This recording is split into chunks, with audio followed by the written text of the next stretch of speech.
生活像一把无情刻刀，改变了我们的模样。这句歌词将生活的压力诠释得淋漓尽致。小时候我们一直向往长大后的生活，但等长大之后，真正面对了生活，我们才知道其中的无奈与艰辛。今天小明给大家讲的就是这样一个与生活和性职业有关的芬兰电影。这部电影在上映之后引发了极大的反响，角逐奥斯卡，并在欧洲的许多影展上获奖。接下来就让小明带大家看看这样一部电影。提起男人，你最先会想到什么？是责任，是担当，又或是顶天立地？在一个家庭之中，男人更是起到了顶梁柱的作用，支撑着整个家庭的运转。可如果说某一天家中这个顶梁柱断裂了，那么接下来的生活会变成什么样子的呢？影片开始，5:03的闹钟像催命符一般响起，妻子叫醒了睡梦中的尤哈。在这个时间起床的人，可能是斗志昂扬的奋斗人士，也可能满是生活负担的贫困人士。而尤哈显然不会是前者，他只是一个被老板炒鱿鱼的水电工，每天这么早起床，只是为了寻找点活维持生计。尤哈在为妻子准备抑郁症药物之后就离开了。其实妻子并不知道尤哈已经没有了工作，尤哈为了这个家没有办法向妻子坦白，尤哈只能装作赶去上班的样子，但是其实他只是在外面四处游荡，希望运气好了能够找到一份工作。当电话里有人问你会熟练的操作 Excel 吗？而尤哈的回答竟然是这是滑雪杆吗？显然尤哈对于电脑一窍不通，而且他也没有别的特长，以至于2个月来一无所获，甚至就连四处张贴低价的装修广告也无人问津。尤哈有一个看似很亲近的朋友欧丽，甚至就连装修广告上留的电话也是奥利的电话。这样的关系看似是那么的和谐，但是当两人聊天的时候，欧丽给尤哈递了一包卡片，说是卡雅告诉他的。最近小艾在收集这些卡片，原来尤哈和妻子卡雅3个孩子中，二儿子是欧丽和卡雅的孩子。这件事情除了孩子们，大家都是心知肚明。如果换成一般的男人，试问谁能忍受这样事情的存在？但是尤哈没有办法，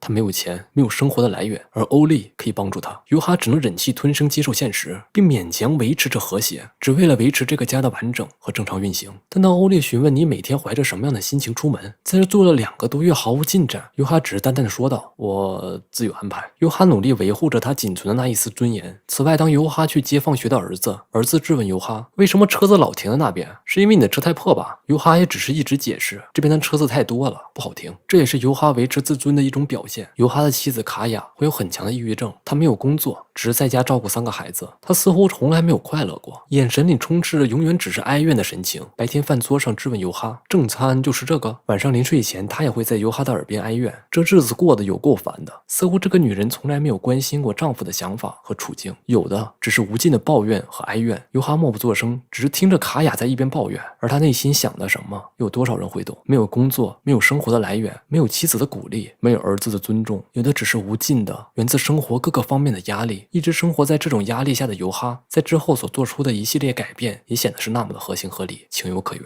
这天终于有人打电话说要装修房子，尤哈急忙的赶过去，测量、商谈以及关于一系列装修的建议。这个女人没有任何顾忌，她在旁边换上了宽松的睡袍，并倒上了一杯酒递给尤哈，坐在沙发上对尤哈说了一句话，这句话彻底改变了尤哈，给你300块，光着身子替我梳头。听到这句话的尤哈先是苦笑，又对窗外凝视了片刻，在女人几次加价之下，尤哈顺从了。是啊，尤哈实在没有别的办法了，只要能赚到钱，能抚养自己的孩子，能维持这个家，他没有什么不能接受的了。不过他的接受似乎没有经过太多的心理斗争，有一种很顺理成章的样子。道德在生存的面前显得是那么不堪一击。第二天，尤哈和欧丽走在路上聊这个话题。欧丽对尤哈说：你们迟早会做那种事情的。而尤哈的回答却是Keikkapäivässä ehdoton minimi 100, viikonloput vapaata. Joo, perheparissa. Noista vittu.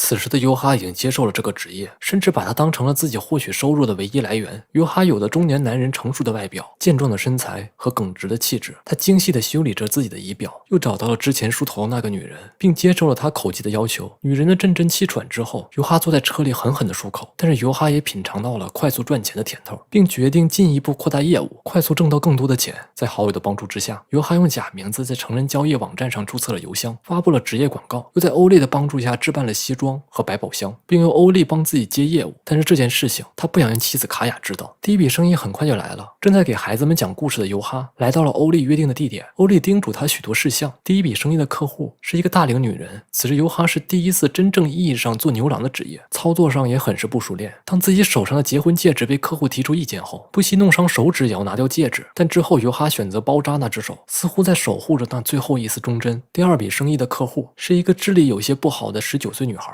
在服务前还要先征得他家人的意见。服务开始后，奇怪的是，女孩只喜欢坐在浴缸上，用刷子敲尤哈的脑袋，而尤哈也只能默默地接受着。他无所谓客户做什么，只要能挣到钱，他什么都可以接受。而在第3笔生意到来前，尤哈和朋友商量了事情，而这时妻子莱雅在家中突然接到电话，似乎好像是知道了丈夫的秘密，陷入了极度的震惊。而此时的尤哈是不知道妻子的情况。尤哈此时正在试图取悦一个客户，这次的生意并不香艳，尤哈只是拿出了一个道具来教女人如何去吹和教给他们爱情的技巧。本来事情可以很好的进展下去，尤哈依靠这种职业挣钱，空闲的时间还可以陪孩子们，生活似乎开始慢慢的好了起来，不再是那么的窘迫。但是事情往往都不是那么顺利，在第4笔生意到来前出现了意外。妻子凯雅给丈夫打电话，但是电话并没有接听，欧丽只能在一边安慰着卡雅。而随着时间的发展，尤哈面对不可理喻的客人也是越来越多。第4笔生意是一群疯疯癫癫的女人们为了怀孕的朋友寻开心，命令尤卡脱衣服跳舞。尤哈再一次打破了自己的底线，跳起了舞来，但是在跳舞的过程中不小心滑了下来，破碎的玻璃扎进了尤哈的背上，满身是血的尤哈清理之后又赶去接下一笔生意。但之后的客户是一个暴虐的女人，喜欢边爱边施虐，最无法接受的是在结束之后甚至不给尤哈工钱。女人殴打尤哈，在反抗的过程中之前的伤口撕裂，尤哈昏倒在路上被送进了医院。有时候所谓的朋友并不能靠得住。当妻子卡雅知道尤哈去工作的事情后，奥利并没有遵守和尤哈的约定，帮助他遮掩过去。如果是一般的朋友，我想简单的推脱帮忙是可以办到的，但是奥利并不是一般的朋友。奥利看到自己的孩子被别人抚养，自己不能和自己的孩子相认。如果换位思考，从他的角度来思考，他未尝不是一个可怜人。看着眼前这个曾经和自己爱过的女人，现在却跟别的男人，欧利终究还是不能忍受了。他选择了背叛尤哈，并把尤哈的秘密全部告诉了卡雅。尤哈、奥利、卡雅3人坐在车上，此时尤哈并不知道自己已经被出卖了，仍是编造谎言欺骗卡雅。但这谎言终究是谎言，终究还是会被无情的拆穿。当尤哈在外面出卖自己身体的时候，卡雅和奥利却依偎在了一起。你可以给我温暖，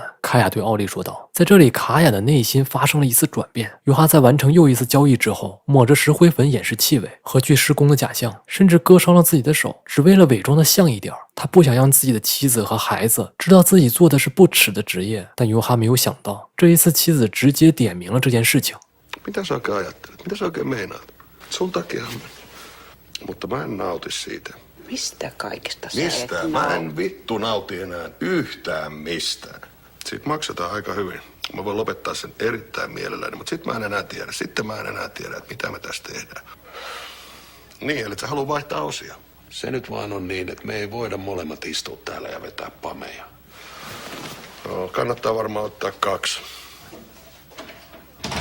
Tarvitsette vielä huokailla. 被妻子戳穿的尤哈并没有停止他的职业，因为这个男人想不到有什么可以比这个赚钱更快的办法。尤哈继续着自己的生意，但似乎他更加的沉默了，他越发的没有耐心。而与此同时，欧丽却和尤哈说自己已经和卡雅约好了，要带着他私奔。尤哈不受控制的打了奥利一顿，把他扔到了外面，而自己开车前往了下一个客户的家。而卡雅也下定了决心，带着孩子们找到了奥利。尤哈这一次的客户是一个和自己家庭相仿的人，有一个像小爱一样的男孩，喜欢听故事。于是尤哈开始给男孩讲起了故事。这时的尤哈仿佛在和自己的孩子讲故事一样，即使那个孩子和他并没有血缘关系，但他们之间却有着很深的感情。读着故事，可能是联想起了自己的遭遇，有可能是不舍自己的妻子和孩子，再可能是对自己无能的哀嚎。一个顶天立地的男人如此痛哭，任谁看到都会感到心酸与无奈。尤哈像失了魂一样走在回家的路上，回到家，他又仔仔细细地看了家里的每一个角落。他拿起电钻，毁掉了手机。他解开右手绑扎的绷带，他拼尽一切所守护的东西不在了。尤哈仿佛失去了生活的信念。而此时的卡雅坐在车里歇斯底里的哭嚎，他的生活乱成一团，没有快乐，没有付出爱，也没有得到爱，他仅仅是活着，只是活着罢了。看着睡醒的孩子，联想起自己的家庭，卡雅还是不忍心离开自己的丈夫。回到家，卡雅发现尤哈赤裸地躺在沙发上，手边抗氧化的药剂已经变成了空瓶。卡雅拿起工具包里的铁锤，狠狠地砸向了尤哈的脚踝。这是报复，是宣泄，是一个女人的挣扎。可他敲下去之后，发现了尤哈手边的抗氧化剂里面原本是满的，而现在空无一物。卡雅慌了。当赶来的救援医生问尤哈的脚是怎么回事，卡雅踌躇了，他始终没有说出真相。但当医生通知尤哈不能再去工作，起码要在家里休养几天的时候，卡雅又释然了，因为尤哈终于可以休息了，终于可以不用再做那份工作了，终于扯平了。其实当看到卡雅面无表情的落下铁锤的那一刻，我的心头一直是紧绷的，直到看到尤哈醒来之后，卡雅去抚摸他的手，我的内心才松了一口气，因为我知道尤哈的妻子并不是想象中的那样无情，他的生活也并非全是绝望。当尤哈醒来后，看他身边陪伴的依旧是自己最爱的妻子，尤哈笑了，那是他很久很久都没有感受到的快乐的笑容。尤哈从死神的手里逃了出来，拯救他的人是他的妻子卡雅。在经历了太多的磨难与变故之后，卡雅也仿佛完成了自我的救赎。他不仅救了尤哈，也拯救了自己。他从麻木中清醒了过来。卡雅与尤哈两人之间干涸的爱河也注入了新的源泉，他们的生活也重焕生机。的确，生而为人有太多的不易，生活、爱情、工作，没有哪一项是容易的。而芬兰的这部电影几乎用最直白的方式展示了生活与现实的残酷，不添加任何的修饰，就像迎面撞上了生活的真实与残酷。生活的不易如同破掉糖衣的药丸，而这些都尽数呈现在我们的面前，给我们带来了深刻的思考与感触。我是小明，我们下期再见。